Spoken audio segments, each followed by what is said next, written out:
Video like जरूर कर लीजिए और ऐसे वीडियो लगातार फ्री में पाने के लिए चैनल को तुरंत सब्सक्राइब कर लीजिए और बेल आइकन को जरूर टैप कर लीजिए ताकि आगे भी सारे वीडियो आपको मिलते रहे। यूट्यूब में फॉलो करते हैं तो प्लीज ये वाला फ्री टेलीग्राम चैनल जरूर ज्वाइन कर लीजिएगा। सारे नोटिफिकेशन सारे अपडेट यहीं पे आते हैं, ध्यान रखिए। नमस्कार दोस्तों, आप सभी का स्वागत है स्टडी फॉर एग्जाम्स में।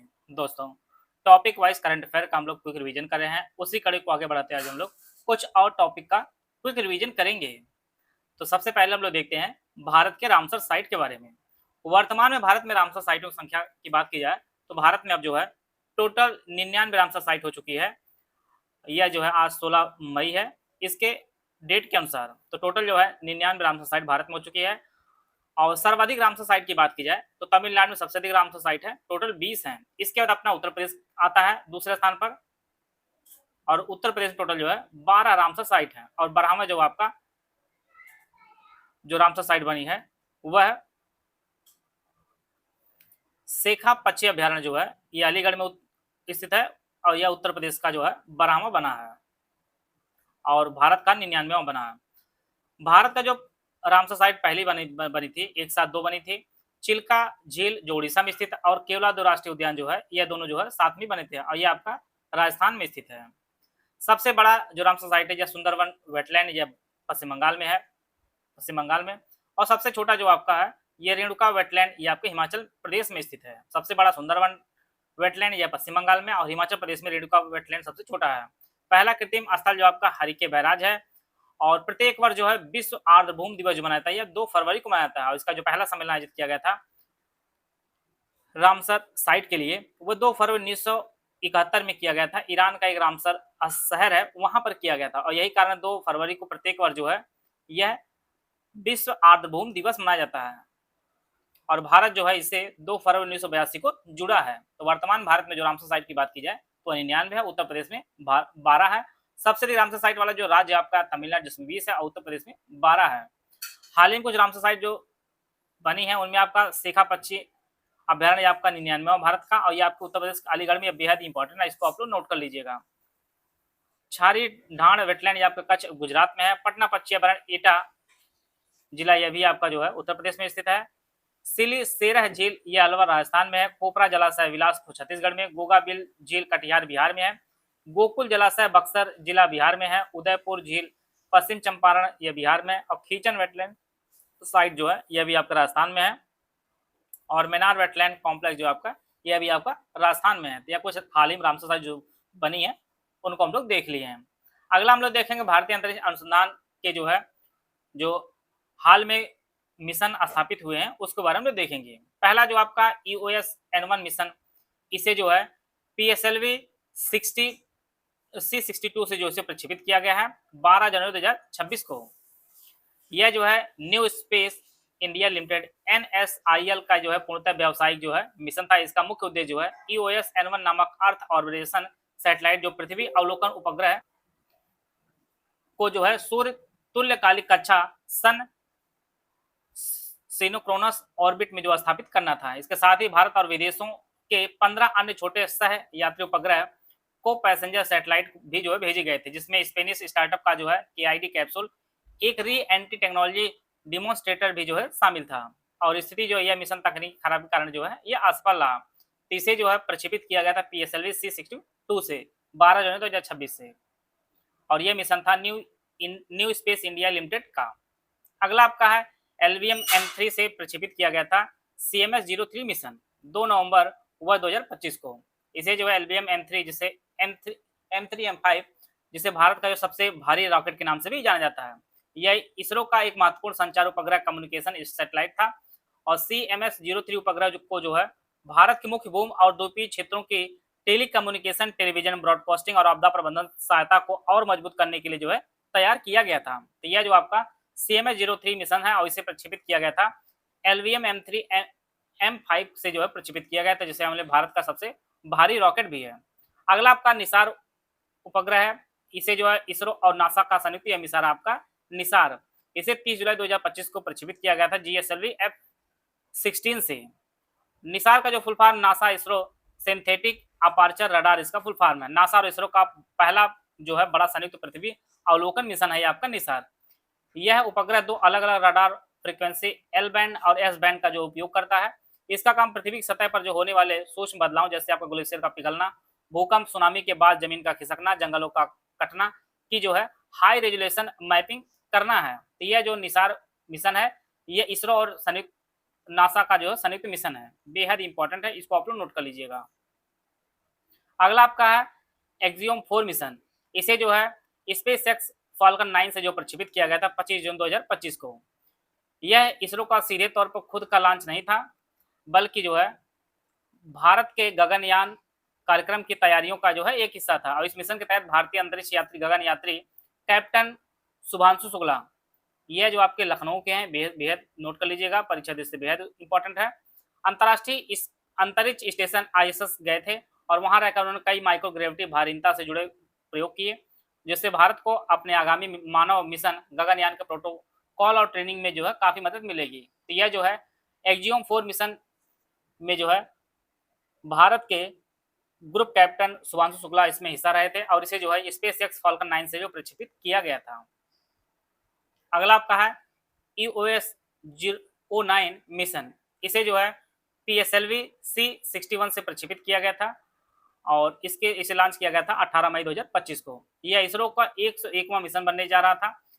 इसके तहत EOS 09 जो वास्तव में जो है एक restart radar imaging satellite RISAT 1 भी था, को प्रक्षेपित भेजा गया था। इसका उद्देश्य जो था रात के अंधेरे और बादलों के पार भी जो है देश की सीमा और कृषि क्षेत्रों में सटीक तस्वीर लेना था, लेकिन जो है यह असफल रहा था। अगला आपका NVS-O2 मिशन। इसे जो है 29 जनवरी 2025 को प्रक्षेपित किया गया था। GSLV F-15 से इसे प्रक्षेपित किया गया था।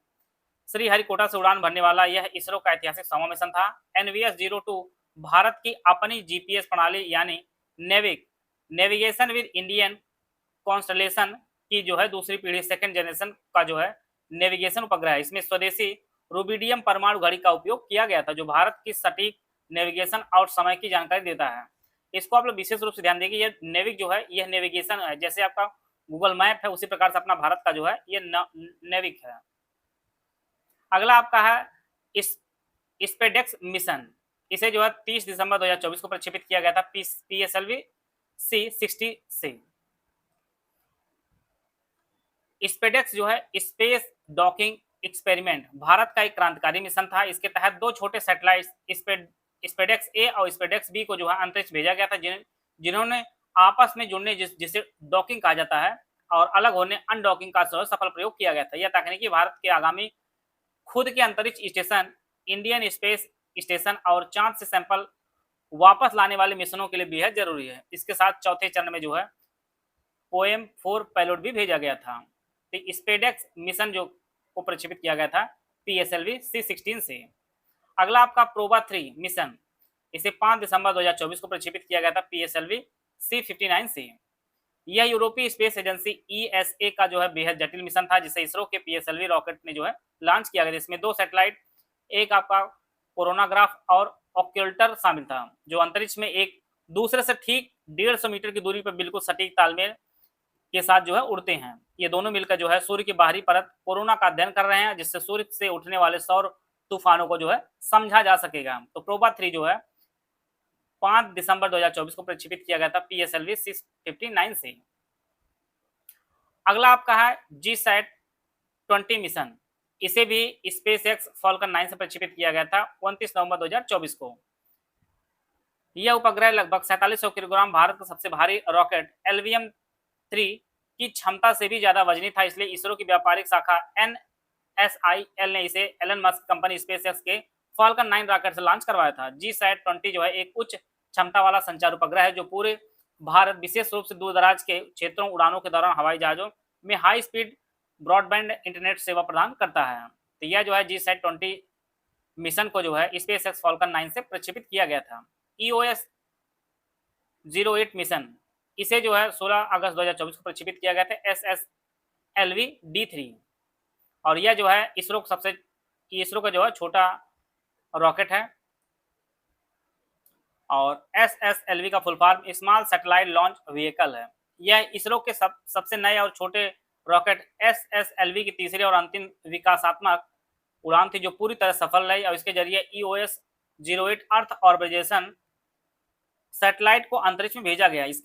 इससे जो है सैटेलाइट में इंफ्रारेड कैमरे भी लगाए जो पर्यावरण निगरानी, आपदा प्रबंधन और रात के समय जो मैपिंग करने में जो है सक्षम है। तो EOS-08 मिशन को जो है SSLV-D3 से जो है प्रक्षेपित किया गया था।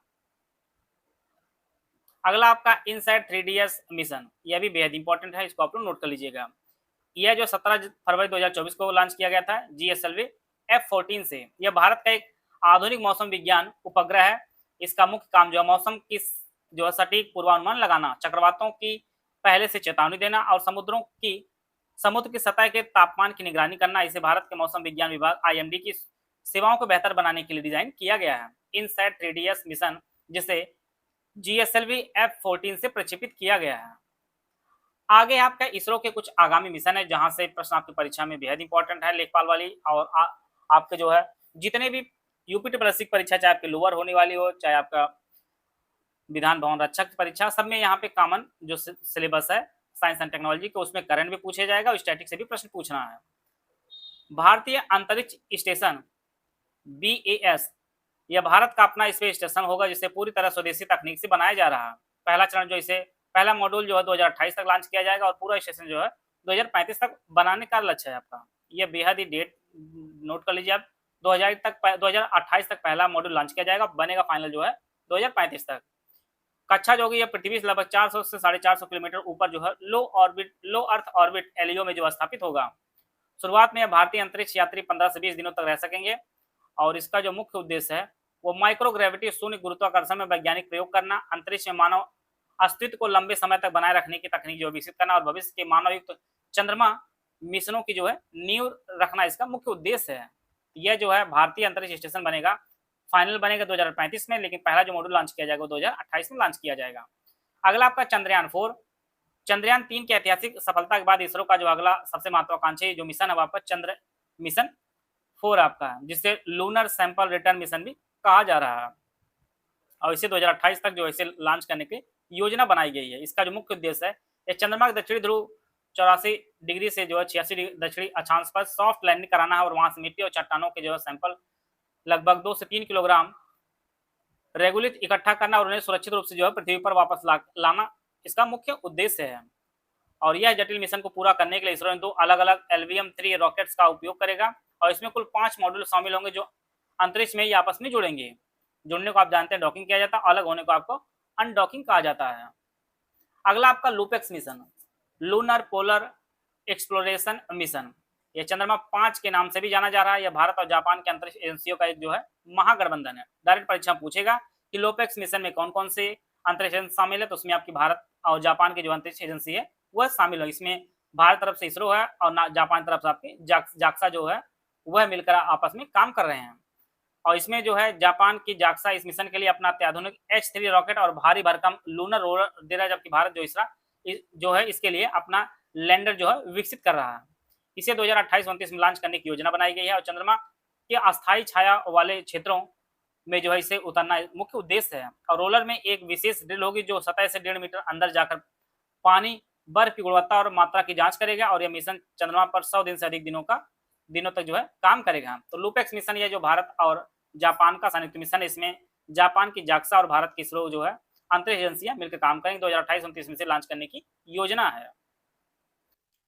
यूपीपीएससी HEO 2026 स्वास्थ्य शिक्षा अधिकारी मॉक टेस्ट सीरीज का बैच शुरू किया गया है। न्यू पैटर्न पर आधारित टेस्ट सीरीज आपको दी जाए दोनों भाषाओं में। एग्जाम ओरिएंटेड टेस्ट सीरीज आपको मिलेगी जैक 100% रियल एग्जाम जैसे।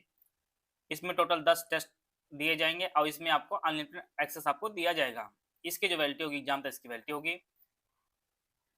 इसका जो प्राइस 749 रुपये, इसमें आप जो है ज्ञान सर कूपन कोड यूज करेंगे तो आपको 20% डिस्काउंट मिलेगा। तो एक्चुअल जो फीस होगी वह 599 फीस पे करके जो है आप इस बैच से जुड़ सकते हैं। यह बैच आपको study for civil service app पर आपको यह बैच उपलब्ध होगा। गूगल प्ले स्टोर से study for civil app download करके यूपीएससी HEO 2026 सेक्शन में जाकर जो इस बैच से परचेज करके जो है आप अपनी तैयारी को बेहतर कर सकते हैं।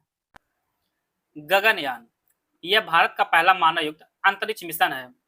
मानवयुक्त मुख्य उड़ान 2027 निर्धारित की गई है और इस मुख्य मिशन से पहले जो है इसरो 3 मानव रहित टेस्ट फ्लाइट भेजेगा। पहला जो टेस्ट मिशन है यह जीवन 2026 में शेड्यूल किया गया है, जिसमें इसरो का हाफ ह्यूमैनॉइड रोबोट व्योममित्र, यह नाम आप लोग बेहद जरूरी इसको आप लोग नोट कर लीजिएगा।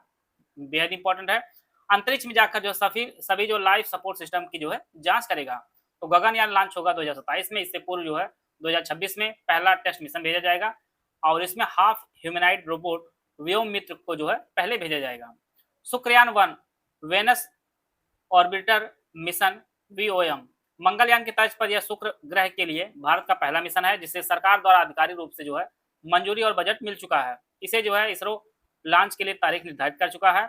29 मार्च 2028 को इसे प्रक्षेपित किया जाएगा और यह अंतरिक्ष 112 दिनों की यात्रा करके जो है 19 जुलाई 2028 को जो है शुक्र की कक्षा में पहुंचेगा और इसे जो है भारी भरकम LVM-3 रॉकेट से लॉन्च किया जाएगा। और इसका मुख्य उद्देश्य है शुक्र ग्रह के अत्यंत गर्म और सघन वायुमंडल का अध्ययन करना और उसकी सतह के नीचे की संरचना को समझना और यह पता लगाना कि सूर्य की किरणें शुक्र के वातावरण को कैसे प्रभावित करती हैं, यह पता लगाएगा। ऑर्बिटर के साथ जो है एक वायुमंडलीय बैलून भेजने की भी योजना है। तो शुक्रयान 1 को जो है 2028 में प्रक्षेपित किया जाएगा। अगला आपका Mangalyaan 2 Mars orbiter mission 2 MOM-2 Bharat के पहले सफल मंगलयान 2013 के बाद यह लाल ग्रह के लिए इसरो का दूसरा सबसे बड़ा कदम होगा और इसे लॉन्च किया जाएगा 2030 के आसपास लॉन्च करने की जो है योजना है मंगलयान 2 की। यहां से आप जानिए कि करंट से भी क्वेश्चन, स्टैटिक से भी प्रश्न पूछा जाएगा, तो इसको आप लोग जरूर ध्यान दीजिएगा। अगला आपका करंट की टेनिस प्रतियोगिताएं। जैसा कि आप जानते हैं 4 टेनिस ग्रैंड स्लैम होते हैं, जिसमें आपका Australian open, French open, Wimbledon और यूएस ओपन, और ये जो है इसी क्रम में खेले जाते हैं। पहले ऑस्ट्रेलियन ओपन, फिर फ्रेंच, फिर विंबलडन और फिर आपका यूएस ओपन। इन्हें जो है मेजर भी कहा जाता है और ये सभी महत्वपूर्ण टेनिस प्रतियोगिताएं हैं। कोर्ट के जो प्रकार होते हैं, ऑस्ट्रेलियन ओपन और यूएस ओपन दोनों जो है हार्ड कोर्ट पर खेले जाते हैं। फ्रेंच ओपन यह मिट्टी पर खेला जाता है और विंबलडन जो है यह घास के मैदान पर, ग्रास कोर्ट पर खेला जाता है। तो क्ले कोर्ट पर आपका फ्रेंच खेला जाता है। अभी 2026 का जो ऑस्ट्रेलियन ओपन हो चुका है, इसमें जो है पुरुष एकल का जो खिताब वो कार्लोस अल्कराज जो स्पेन के वो जीते हैं।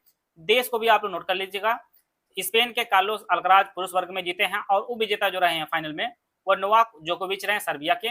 तो विजेता रहे हैं कार्लोस अल्कराज स्पेन के और नोवाक जोकोविच जो है यह सर्बिया के हैं। उपविजेता रहे हैं एकल वर्ग में। महिला एकल की बात की जाए तो एलेना रिबाकिना जीते हैं और आरेना सबालेंको की जो बेलारूस की हैं उन्हें हराया इन्होंने, एलेना रिबाकिना जो कजाकिस्तान की हैं। तो महिला एकल का खिताब एलेना रिबाकिना जीती हैं और उपविजेता रही हैं आरेना सबालेंका आपकी बेलारूस की। बात करते हैं फ्रेंच ओपन की। तो फ्रेंच ओपन में पुरुष एकल का खिताब कार्लोस अल्कराज स्पेन के जीते हैं और जेनिक सिनर जो है इटली के हैं, उपविजेता रहे हैं। महिला एकल खिताब कोको गॉफ ने जीता, अमेरिका की हैं, और आरेना सबालेंका बेलारूस की हैं जो है उपविजेता रही हैं। विंबलडन ओपन 2025 में पुरुष एकल का खिताब जेनिक सिनर जो इटली के हैं और उन्होंने फाइनल में जो है कार्लोस अल्कराज को जो स्पेन के हैं वह जो आपके उपविजेता रहे हैं। महिला एकल की बात की जाए तो इगा स्वियाटेक जो पोलैंड के यह विजेता रही हैं और उपविजेता अमांडा अनिसिमोवा रही हैं यूएसए की। अमेरिकी या यूएस ओपन की बात की जाए 2025 की, तो इसमें पुरुष एकल खिताब कार्लोस अल्कराज ने स्पेन के हैं उन्होंने जीता है और इटली के हैं जॉनिक सिनर, इन्होंने जो है ये आपके उपविजेता रहे हैं। महिला एकल खिताब आरेना सबालेंका रही हैं, बेलारूस की जीते हैं और उपविजेता की बात की जाए अमांडा अनिसिमोवा जो यूएसए की हैं यह जो उपविजेता रही हैं। इस प्रकार से जो है टेनिस टूर्नामेंट हो गए हैं। आगे आपका 10वां T20 वर्ल्ड कप 2026 की बात करें तो मेजबान आपका भारत और श्रीलंका रहा है। आयोजन 8 फरवरी से 8 मार्च 2026 इसका आयोजन किया गया था। टोटल 20 टीमें शामिल थी, टोटल 55 मैच आयोजित किया गया था। विजेता भारत रहा और भारत ने फाइनल में न्यूजीलैंड को हराकर जो है इसका फाइनल जीता है और भारतीय टीम के कप्तान सूर्य कुमार यादव जी की हैं।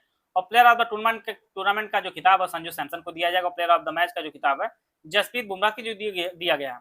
सबसे अधिक रन पाकिस्तान के साहिब ज्यादा फरहान ने बनाए थे और सर्वाधिक विकेट जो है जसप्रीत बुमराह और वरुण चक्रवर्ती 14 विकेट लिए थे। और पहली बार डेब्यू करने वाली टीम आपकी इटली रही है और विजेता टीम को जो राशि मिली थी वह 27.48 करोड़ रुपए की राशि मिली है। तो 10वां T20 पुरुष वर्ल्ड कप का जो खिताब है वो भारतीय टीम ने जीता है न्यूजीलैंड को हराकर। वर्तमान में रिजर्व बैंक की जो मौद्रिक नवीनतम दरें हैं उसको जान लेते हैं हम लोग। बैंक दर आपकी 5.5% है, रेपो रेट 5.25% है और रिवर्स रेपो रेट 3.35% है। सीआरआर आपका 3% है और एसएलआर आपका 18% है और एमएसएफ जो आपका ये आपका 5.50% है। तो वर्तमान में जो नवीनतम मौद्रिक दरें हैं आपकी आरबीआई की। अब यहाँ से प्रश्न बनता है, कुछ इंपॉर्टेंट चीजें आपकी हैं। बाघ गणना 2022 की बाघ गणना प्रत्येक प्रत्येक जो है 4 वर्ष में एक बार कराई जाती है और बाघों की कुल संख्या वर्तमान भारत में जो है 2022 के अनुसार वह 3167 बाघ हैं। ये डेटा आप नोट कर लीजिएगा। और 2018 से 22 के बीच जो है बाघ कुल संख्या में जो वृद्धि हुई 24.1% की वृद्धि हुई है। और भारत में लगभग 75% बाघ जो है विश्व के भारत में ही रहते हैं। अगर सर्वाधिक बाघों की संख्या बात की जाए तो सर्वाधिक बाघ जो अपने मध्य प्रदेश में रहते हैं, यहाँ पे 785 बाघ रहते हैं। इसके बाद आता है कर्नाटक का नंबर, जहाँ पे 563 बाघ, उत्तराखंड में 560 बाघ हैं। महाराष्ट्र का जो है चौथा स्थान है 444 बाघों के साथ। और उत्तर प्रदेश जो है बाघों की संख्या आपकी 222 बाघ है उत्तर प्रदेश में। और उत्तर प्रदेश में 4 टाइगर रिजर्व भी हैं। अगर बात की जाए संख्या के मामले में सबसे अधिक जो संख्या है बाघों की वो जिम कॉर्बेट रिजर्व जो उत्तराखंड में है, वहां पर देश सबसे अधिक बाघ हैं टाइगर रिजर्व के मामले में। प्रधानमंत्री ने टाइगर प्रोजेक्ट के 50 वर्ष पूरे होने के उपलक्ष्य में जो कर्नाटक के मैसूर में जो है इंटरनेशनल बिग कैट अलायंस का उद्घाटन किया था और उसी समय गणना जारी की गई थी। और 2018 से 2022 तक जो बाघों की संख्या में वृद्धि हुई थी वो 200 बाघों की वृद्धि हुई थी। पहले बाघों की संख्या 2967 थी, अब जो बाघों की संख्या आपकी 3167 हो चुकी है। राष्ट्रीय बाघ संरक्षण प्राधिकरण एनटीसीए द्वारा जो है राज्य वन विभागों संरक्षण एनजीओ और भारतीय वन संस्थान WII के साथ जो साझेदारी करके प्रत्येक 4 वर्ष में की जाती है। वर्तमान में स्थिति क्या है? वन्य जीव संरक्षण अधिनियम 1972 में जो अनुसूची 1 में जो बाघों को रखा गया है, अंतर्राष्ट्रीय प्रकृति संरक्षण रेड लिस्ट में इसे विलुप्त होने के कगार पर बताया गया है। और वन्य जीवों और वनस्पति के लुप्त प्राय प्राणियों के अंतर्राष्ट्रीय व्यापार अभिसमय साइट्स में जो इसे परिशिष्ट वन में इसे रखा गया है। बात करते हैं भारत के टाइगर रिजर्व की, तो एनटीसीए द्वारा भारत में टोटल जो टाइगर रिजर्व घोषित किया गया टोटल 58 है। क्षेत्रफल देश से देखा जाए सबसे बड़ा जो टाइगर रिजर्व है वो आंध्र प्रदेश में नागार्जुन से सैलम टाइगर रिजर्व है। अगर दूसरे की बात की जाए तो दूसरा आपका पश्चिम बंगाल में आपका सुंदरबन टाइगर रिजर्व जो है क्षेत्रफल देश से दूसरे स्थान पर है। प्रोजेक्ट टाइगर चलाया गया था वर्ष 1973 में और इसे जो है पर्यावरण वन और जलवायु परिवर्तन मंत्रालय की जो है एक केंद्र प्रायोजित योजना के तहत शुरू किया गया था। राष्ट्रीय बाघ संरक्षण प्राधिकरण यह जो है EMOEFCC के अंतर्गत एक संवैधानिक निकाय बनाया गया। इसे जो वर्ष 2005 में जो है टाइगर टास्क फोर्स की सिफारिश के बाद जो है इसका स्थापित किया गया था। और यह जो है एनटीसीए का गठन वन्य जीव संरक्षण अधिनियम 1972 की धारा 38L1 के तहत जो इसका गठन किया गया था वर्ष 2005 में। इस प्रकार जो है टाइगर रिजर्व को हम लोग देख लेते हैं। टोटल भारत में 58 टाइगर रिजर्व वर्तमान में है। 58वां आपका माधव टाइगर रिजर्व जो मध्य प्रदेश में है। रातापानी टाइगर रिजर्व यह भी आपके मध्य प्रदेश में है। Guru Ghasidas tiger Timor Pingla tiger reserve आपके छत्तीसगढ़ में है। यह क्रम आपको ध्यान देना है कि नवीनतम पूछ सकता जो नवीनतम है वह आपकी परीक्षा दृष्टि इंपॉर्टेंट है। धौलपुर करौली टाइगर रिजर्व जो 55वां राजस्थान में है। वीरांगना दुर्गावती टाइगर रिजर्व आपके मध्य प्रदेश में है। रानीपुर टाइगर रिजर्व आपके उत्तर प्रदेश में है 53वां। 58वां आपका माधव टाइगर रिजर्व आपके मध्य प्रदेश में है। अगला आपका है 18वीं भारत वन स्थिति रिपोर्ट 2023। इसे जो पर्यावरण वन और जलवायु परिवर्तन मंत्रालय ने भारत वन स्थिति रिपोर्ट 2023 श्रृंखला की 18वीं रिपोर्ट जारी की थी 2023 में। और पहली बार जो 1987 में जारी किया गया था और यह जो है प्रत्येक 2 वर्ष के अंतराल पर इसे जारी किया जाता है। वन एवं वृक्ष क्षेत्रफल देश का कुल वन वृक्ष क्षेत्रफल जो है यह आपका 8,27,356.95 वर्ग किलोमीटर है, जो पूरे भौगोलिक क्षेत्र का जो है 25.17% है। बेहद इंपॉर्टेंट डेटा है, इसको आप लोग जरूर नोट कर लीजिएगा। 25.17%। और कुल वन क्षेत्रफल जो है यह आपका 7,15,342.61 वर्ग किलोमीटर है। यह जो आपका 21.76% है। जबकि वृक्ष क्षेत्रफल जो है वह 1,12,014.34 वर्ग किलोमीटर है। यह टोटल का जो है भूमि का वह 3.41% है। वन और वृक्ष वनों में जो है वृद्धि देश के वन और वृक्षावरण में जो है 1445.81 वर्ग किलोमीटर की वृद्धि देखी गई, जिसमें 2021 की तुलना में वनावरण में जो है 156.41 वर्ग किलोमीटर की वृद्धि हुई है। अधिकतम वृद्धि वन और वृक्षावरण में तो छत्तीसगढ़ में 684 वर्ग किलोमीटर की, उसके बाद उत्तर प्रदेश में 559 वर्ग किलोमीटर की, ओडिशा में 559 वर्ग किलोमीटर और राजस्थान में 354 वर्ग किलोमीटर की वृद्धि देखी गई है। अधिकतम वृद्धि वनावरण में मिजोरम में 242 वर्ग किलोमीटर, उसके बाद गुजरात में 180 वर्ग किलोमीटर और ओडिशा में 152 वर्ग किलोमीटर की वृद्धि दर्ज की गई है वनावरण में। सबसे ज्यादा कमी की बात की जाए तो मध्य प्रदेश में 612.14 वर्ग किलोमीटर, उसके बाद कर्नाटक में 459.36 वर्ग किलोमीटर और लद्दाख में जो है 159.26 वर्ग किलोमीटर और नागालैंड में 125.22 वर्ग किलोमीटर की कमी देखी गई है। अगर क्षेत्रफल हिसाब से सबसे अधिक वन क्षेत्र वाले 3 शीर्ष जो राज्य हैं उनमें आपका मध्य प्रदेश है, जिसमें 77,073 वर्ग किलोमीटर क्षेत्र है। इसके बाद आपका अरुणाचल प्रदेश का स्थान आता है 65 882 वर्ग किलोमीटर और छत्तीसगढ़ का स्थान तीसरे स्थान पर आपका 55,112 वर्ग किलोमीटर क्षेत्रफल है। कुल भौगोलिक क्षेत्र के संबंध में वनावरण के प्रतिशत की दृष्टि से देखा जाए तो लक्षद्वीप में 51.33% में सबसे अधिक वनावरण है। उसके बाद आपका मिजोरम का स्थान आता है 85.34% और अंडमान और निकोबार द्वीप समूह का 81.62% स्थान आता है। उच्च वनावरण की बात की जाए तो 19 राज्य और संघ राज्य क्षेत्रों में जो है 33% से अधिक भौगोलिक वन क्षेत्र वनावरण के अंतर्गत आता है। टोटल जो है 19 राज्य के साथ प्रदेश आते हैं, 33% से अधिक भौगोलिक क्षेत्र वनावरण के अंतर्गत आते हैं। इनमें से 8 राज्य हैं, केंद्र शासित प्रदेश हैं, जिसमें मिजोरम है, लक्षद्वीप है, अंडमान और निकोबार द्वीप समूह, अरुणाचल प्रदेश, नागालैंड, मेघालय, त्रिपुरा और मिजोरम में जो है 75% से अधिक वनावरण है। कार्बन स्टॉक की बात की जाए, देश का वन कार्बन स्टॉक जो है आपका 7,285.5 मिलियन टन जो अनुमानित है, जो 2021 की तुलना में 81.5 मिलियन टन अधिक है। शीर्ष 3 राज्यों की बात की जाए, अरुणाचल प्रदेश में 1021 मीट्रिक टन, उसके बाद मध्य प्रदेश स्थान 608 मीट्रिक टन, छत्तीसगढ़ का 505 मीट्रिक टन और महाराष्ट्र का जो है 465 मीट्रिक टन आता है। मैंग्रोव आवरण की बात की जाए, भारत का मैंग्रोव आवरण जो है 4,991.6 वर्ग किलोमीटर है, जो कुल भौगोलिक क्षेत्रफल का जो है 0.15% है, जिसमें 2021 से 7.43 वर्ग किलोमीटर की कमी आई है। गुजरात में मैंग्रोव आवरण में जो है 36.39 वर्ग किलोमीटर कमी देखी गई, जबकि आंध्र प्रदेश और महाराष्ट्र में जो है क्रमशः 3.01 वर्ग किलोमीटर और 12.39 वर्ग किलोमीटर की जो है वृद्धि देखी गई है। तो इस प्रकार जो है आईएसएफआर रिपोर्ट 2023 संबंधी जितने भी महत्वपूर्ण तथ्य थे उनको हम लोग कवर कर लिए हैं। मिलते हैं हम लोग नेक्स्ट वीडियो में, तब तक जय हिंद, जय भारत।